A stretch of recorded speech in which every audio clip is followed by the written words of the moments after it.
Hello student, स्वागत है आपका हमारे यूट्यूब चैनल आई स्मार्ट सॉल्यूशन पर। आज की इस वीडियो में हम क्लास 12th के फिजिक्स के second chapter electrostatic potential and capacitance के एक और छोटे से टॉपिक को डिस्कस करने वाले हैं, जिसका नाम क्या है, डाइलेक्ट्रिक्स। डाइलेक्ट्रिक्स के साथ साथ हम डाइलेक्ट्रिक्स की पोलराइजेशन भी यहाँ पर डिस्कस करेंगे।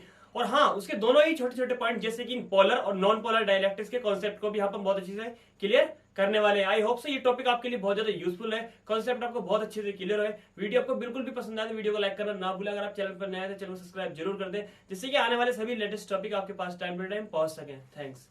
सो आइए गाइस, डिस्कस करते हैं डाइलेक्ट्रिक के बेसिक कॉन्सेप्ट को। मैंने यहाँ पर कुछ चीज प्रिपेयर की है। पहले मैं आपको बता दूं डाइलेक्ट्रिक्स होता क्या है। एक आपने दो चीज सुनी है, कंडक्टर और इंसुलेटर, जो हमने 10th क्लास में ऑलरेडी डिस्कस किया हुआ है। लेकिन कंडक्टर क्या होता है हमें पता है। कंडक्टर वो होते हैं जो इलेक्ट्रिसिटी को कंडक्ट करा देते हैं। इट मीन जिसमें फ्री इलेक्ट्रॉन होते हैं वो इजीली फ्लो कर लेते हैं। लेकिन बात करते हैं इंसुलेटर की। इंसुलेटर किसे कहते हैं? इंसुलेटर में इलेक्ट्रिसिटी पास नहीं होती, कंडक्ट नहीं होती। इट मीन उसमें फ्री इलेक्ट्रॉन्स नहीं होते। जो भी उसमें इलेक्ट्रॉन्स होते हैं वो कैसी फॉर्म में होते हैं? स्टेशनरी फॉर्म में होते हैं। इट मीन स्टेबल होते हैं, रुके हुए होते हैं। और बात करें कंपैरिजन की, तो कंडक्टर से उसके अंदर जो इलेक्ट्रॉन छोटे स्मॉल अमाउंट में होते हैं वो भी स्टेबल्स होते हैं, स्टेशनरी फॉर्म में होते हैं। सो डाइलेक्ट्रिक क्या है फिर? जब हमारे पास कंडक्टर और इंसुलेटर दोनों चीज डिफरेंट है, तो हमारे पास डाइलेक्ट्रिक क्या है? डाइलेक्ट्रिक आप ये भी अपनी तरीके से मान सकते हैं कि सेमी कंडक्टर की तरह काम करती है। सेमी कंडक्टर क्या, मैं आपको बता दूं कि डाइलेक्ट्रिक क्या होती है। आप इंसुलेटर होती है, इंसुलेटर डाइलेक्ट्रिक की कंडीशन बता देता हूँ। इसकी सेमी कंडक्टर वाली फॉर्म जो है डिस्कस कर लेते हैं। डाइलेक्ट्रिक एज ए इंसुलेटर काम करती है। इंसुलेटर क्या बोलते हैं? जो जिनमें कहते हैं कंडक्ट इलेक्ट्रिसिटी कंडक्ट नहीं होती। लेकिन if you talk about some specific condition, कुछ स्पेसिफिक कंडीशन में डाइलेक्ट्रिक को एक्सटर्नल फील्ड की स्ट्रेंथ पास कराकर इसमें भी इलेक्ट्रिसिटी पास कराई जा सकती है।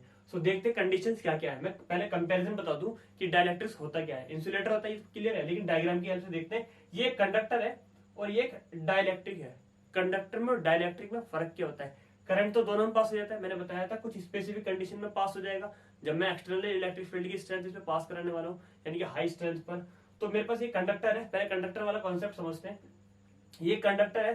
कंडक्टर पे मुझे पता है पोल होते हैं। इट मीन फ्री इलेक्ट्रॉन होते हैं, जो मेरे पास पॉजिटिव और नेगेटिव है। फ्री इलेक्ट्रॉन्स है मेरे पास। एक्सटर्नल इलेक्ट्रिक फील्ड मेरे पास ई नॉट है। किसी भी कंडक्टर है, मैग्नेटिक कोई भी, मतलब कोई भी मेटल रोड रखी है, मैंने बाहर से कोई भी इलेक्ट्रिक फील्ड आया, एक्सटर्नल इलेक्ट्रिक फील्ड, डायरेक्शन कहाँ होगी? पॉजिटिव होता है एक्सटर्नल फील्ड बाहर। पॉजिटिव से नेगेटिव मेरे पास इलेक्ट्रिक फील्ड की डायरेक्शन होती है। ऑब्वियसली बात है, बाहर पॉजिटिव है, अंदर की साइड जो पोलरिटी होगी नेगेटिव होगी। ये नेगेटिव है सो ये पॉजिटिव होगा। ऐसे भी चेक कर सकते हैं, ये नेगेटिव देन ये पॉजिटिव देन ये नेगेटिव, ये नेगेटिव तो ये पॉजिटिव, ये पॉजिटिव तो एक्सटर्नल वाला नेगेटिव। तो एक्सटर्नल इलेक्ट्रिक फील्ड की डायरेक्शन ठीक है, इलेक्ट्रिक फील्ड की डायरेक्शन ठीक है, लेकिन यहाँ पर जो फ्री इलेक्ट्रॉन्स होंगे उनकी डायरेक्शन क्या होगी? अपोजिट होगी। ये मेरे पास उनकी है, यानी कि दो पोल है, नेगेटिव और पॉजिटिव। ये हमने थोड़ा सा पोलराइजेशन वाले कॉन्सेप्ट में भी पढ़ा है। उनके मिड के डिस्टेंस को 2a पढ़ी हमने। क्या पढ़ा है? पोलर का फॉर्मूला डायपोल मोमेंट का 2aq। डायपोल मोमेंट का फॉर्मूला ये पढ़ा है ना। तो नेगेटिव टू पॉजिटिव उसकी डायरेक्शन होती है, बिल्कुल ये कॉन्सेप्ट हमने पढ़ा है कुछ स्पेसिफिक डिस्टेंस पर।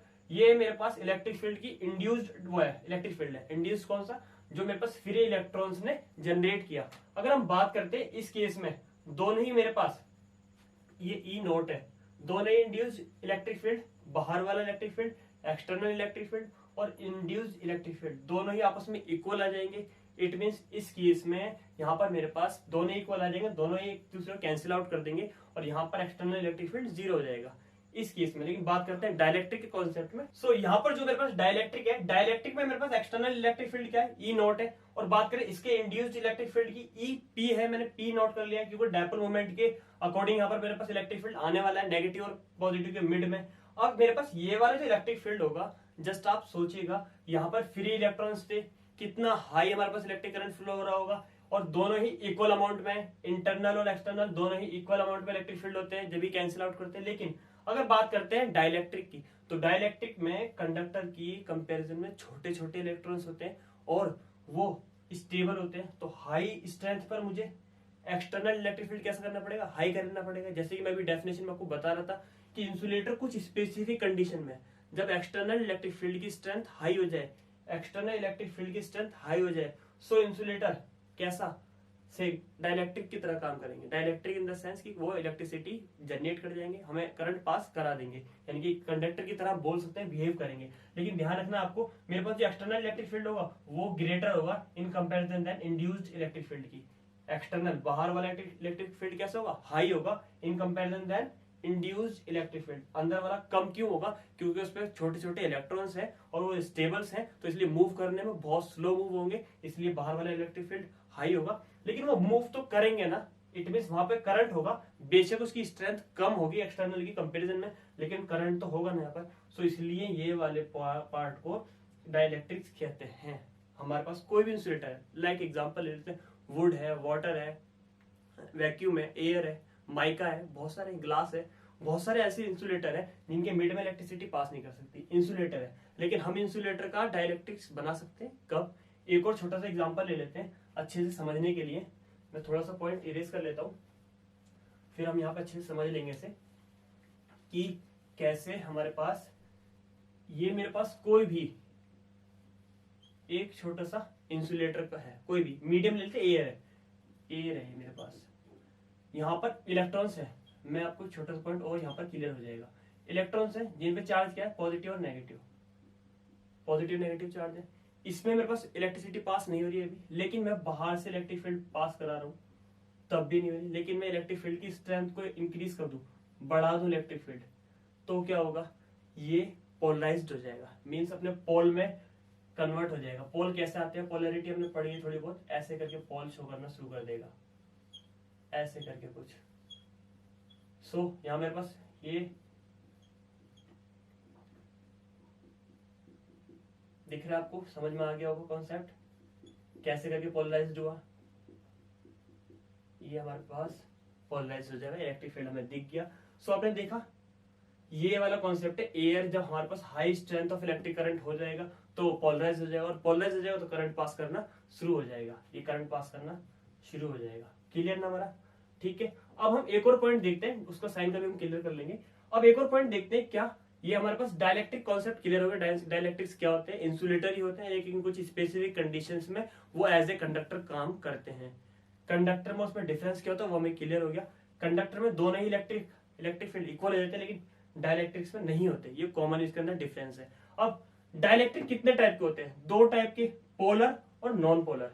कितने टाइप के होते हैं डाइलेक्ट्रिक, दो टाइप के, पोलर और नॉन पोलर। ये हमने केमिस्ट्री में भी पढ़ा होगा।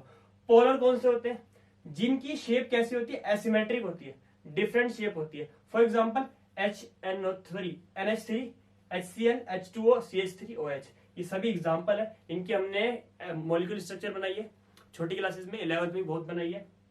सो केमिस्ट्री में हमने स्ट्रक्चर बनाई है, तो ये डिफरेंट टाइप की मतलब जो शेप होती है अलग अलग बनती है, मतलब सिमेट्रिक नहीं होते। कोई भी एक शेप आप बना कर देख लेते हैं। मेरे पास क्या है, H2O के हम कैसे शेप बनाएंगे, अगर हम बात करते हैं H2O, मेरे पास O का मॉलिक्यूल से होता है, O का एटॉमिक नंबर क्या है 16, तो ऑब्वियस सी बात है बड़ा होगा। ये दोनों छोटे छोटे होते हैं हाइड्रोजन। सो आप दिख रहे हैं दोनों सिमेट्रिक तो नहीं है ना, ये डिफरेंट है, ये डिफरेंट है। लेकिन बात करते हैं अगर नॉन पोलर की, इनकी शेप कैसी होती है, सिमेट्रिक होती है।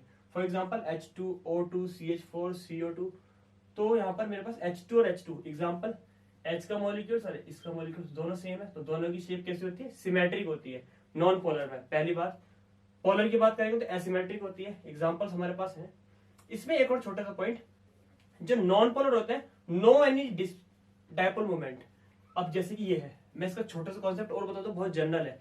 नॉन पोलर में जितने भी मेरे पास मॉलिक्यूल्स होते हैं उनमें पॉजिटिव और नेगेटिव चार्जेस के सेंटर एक दूसरे के कोइंसाइड होते हैं। कोइंसाइड किसे बोलते हैं, कोइंसाइड बोलते हैं, तरीके से आपने 10th क्लास में कोइंसाइड लाइंस पढ़ी होंगी, एक के ऊपर एक लाइन, मींस एक पॉजिटिव चार्ज, सेम ये वाला केस, पॉजिटिव चार्ज और नेगेटिव चार्ज का सेंटर एक ही होना। इट मींस बोल सकते हैं the positive charge and negative charge are coincide, दोनों कोइंसाइड है। तो ये किसके होते हैं, नॉन पोलर के, ध्यान रखना है, किसके, नॉन पोलर के। अब कोई छोटी चीज, पोलैरिटी सुनिए। पोलैरिटी, किसी भी बैटरी में एक positive pole negative pole, terminal सुने, पोल बोलते हैं, तो कुछ डिस्टेंस होती है तो वो पोलर है, पोलैरिटी है। यहाँ पे नॉन पोलर है, मतलब डिस्टेंस नहीं है, इसलिए ऐसे इनके सेंटर होते हैं, पॉजिटिव और नेगेटिव के कैसे होते हैं, कोइंसाइड होते हैं।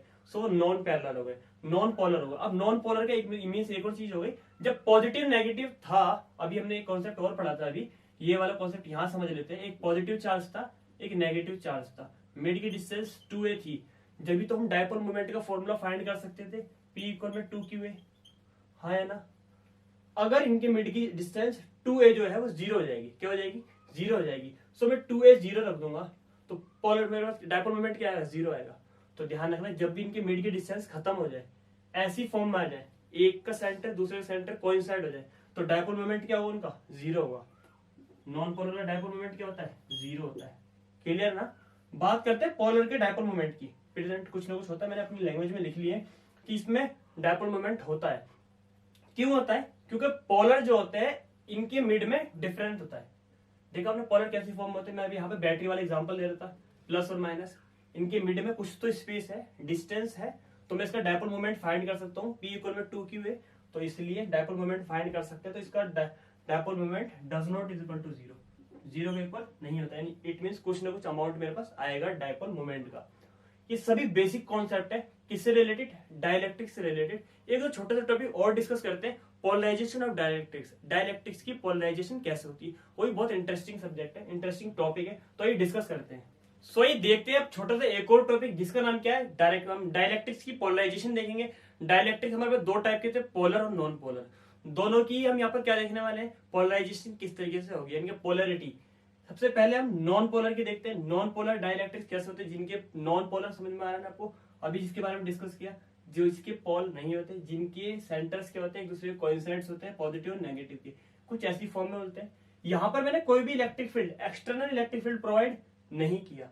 और अभी हमने डिस्कस किया कि इनके मिड में डायपोल मोमेंट क्या होता है, इलेक्ट्रिक डायपोल मोमेंट 0 होता है, क्योंकि मिड में स्पेस ही नहीं है। और बात करें टोटल नॉन पोलर मॉलिक्यूल्स का टोटल नेट हम डायपोल मोमेंट की बात करें तो वो भी 0 होगा।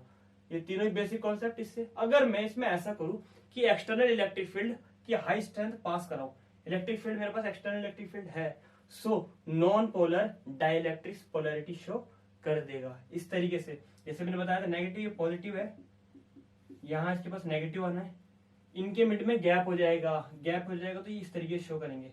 जब इस तरीके से शो करेंगे तो क्या होगा, इलेक्ट्रिक फील्ड इंड्यूस्ड हो जाएगा, मीन्स हमें यहाँ पर हमारे पास इलेक्ट्रिक फील्ड जनरेट हो जाएगा, इलेक्ट्रिसिटी पास होने लगेगी। तो यहाँ पर क्या होगा, मैंने एक्सटर्नल इलेक्ट्रिक फील्ड पास कराया ना, हाँ, तो 0 तो नहीं होगा, नहीं होगा।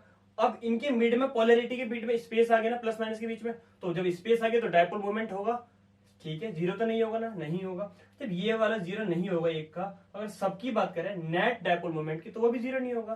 तो ये कॉन्सेप्ट बेसिक है इससे रिलेटेड। अब मैंने पोलराइज कर दिया, कॉन्सेप्ट क्लियर होगा, नोट डाउन कर सकते हैं, नोट्स प्रिपेयर कर सकते हैं इसके आप। Polarization of polar dielectrics. अब पोलर डाइलेक्ट्रिक्स की हम क्या देखते हैं, पोलराइजेशन देखते हैं, बहुत इजी है। जो हमारे पास कोई भी कंडक्टर होता है या कोई भी मेरे पास पोलर डाइलेक्ट्रिक्स होता है, वो कैसा होता है, उसमें जो हमारे पास इलेक्ट्रॉन्स होते हैं वो फ्री फॉर्म में होते हैं। Free form in the sense क्या होता है कि इलेक्ट्रॉन्स बिल्कुल फ्री होते हैं, कोई मूवमेंट नहीं होता, कोई डायरेक्शन नहीं होती, कोई स्पेसिफिक कंडीशन होती तो उनके पास डायरेक्शन होती ना, कोई डायरेक्शन यानी कि है ही नहीं, अभी फ्री फॉर्म में ऐसे ही घूम रहे हैं। अगर ऐसे मूव कर रहे हैं तो कोई एक्सटर्नल इलेक्ट्रिक फील्ड है नहीं है। उनके पी नेट की बात करें, उनके मिड में तो मेरे पास डायपोल मोमेंट दिख रहा है, लेकिन अगर नेट डायपोल मोमेंट की बात करें तो कोई भी डायपोल मोमेंट नहीं होता है। ध्यान रखना है आपको कि इसमें पोलर डाइलेक्ट्रिक्स में अगर यहाँ पर एक्सटर्नल इलेक्ट्रिक फील्ड प्रोवाइड करा है, एक्सटर्नल इलेक्ट्रिक फील्ड मींस 0 नहीं होने वाला है, ठीक है, डायपोल मिड में तो था ऑलरेडी, अब नेट भी आ जाएगा, ये ध्यान रखना है, नेट हमारे पास डायपोल मोमेंट भी आ जाएगा। इसे क्या बोलते हैं, पोलर मॉलिक्यूल्स बोलते हैं। अब इसी ही कंडीशन को बोलते हैं स्टेबल इक्विलिब्रियम कंडीशन। ध्यान रखना है कौन सी, स्टेबल इक्विलिब्रियम कंडीशन, जो मैंने बिल्कुल अभी डिस्कस की थी जब मैंने आपको बताया था कंडक्टर और डाइलेक्ट्रिक्स में डिफरेंस बताया था, कंडक्टर वाला केस बताया था आपको। तब यहीं पर स्टेबल इक्विलिब्रियम वाला केस है जहां पर एक डाइलेक्ट्रिक कांस्टेंट आता है जिसे हम बोलते हैं कप्पा, जिसके बारे में हम और डिटेल्स अगली वीडियो में डिस्कस करने वाले हैं। कप्पा का फॉर्मूला होता है E0/E। ई मेरे पास क्या है, E0 माइनस EP, यानी कि जो भी मैंने बताया था कि इसमें इक्विलिब्रियम, उसमें क्या रहता है, डाइलेक्ट्रिक्स में बताया था कि एक्सटर्नल इलेक्ट्रिक फील्ड ज्यादा होता है तो माइनस करेंगे, और हमारा इंड्यूस्ड इलेक्ट्रिक फील्ड, ये हम और अगली वीडियो में डिस्कस करने वाले हैं, कप्पा वाला पोर्शन। लेकिन आपको पोलराइजेशन का दोनों ही कॉन्सेप्ट, पोलर और नॉन पोलर की पोलराइजेशन अच्छे से क्लियर हो गई होगी। फिर भी आपको कोई भी डाउट है तो कमेंट बॉक्स में मेंशन करना ना भूलें। वीडियो आपको बिल्कुल पसंद है, वीडियो को लाइक जरूर कर दें। अगर आप चैनल पर नए हैं तो चैनल को सब्सक्राइब करना ना भूलें, जिससे कि आने वाले सभी लेटेस्ट टॉपिक आपके पास टाइम टू टाइम पहुंच सके। थैंक्स।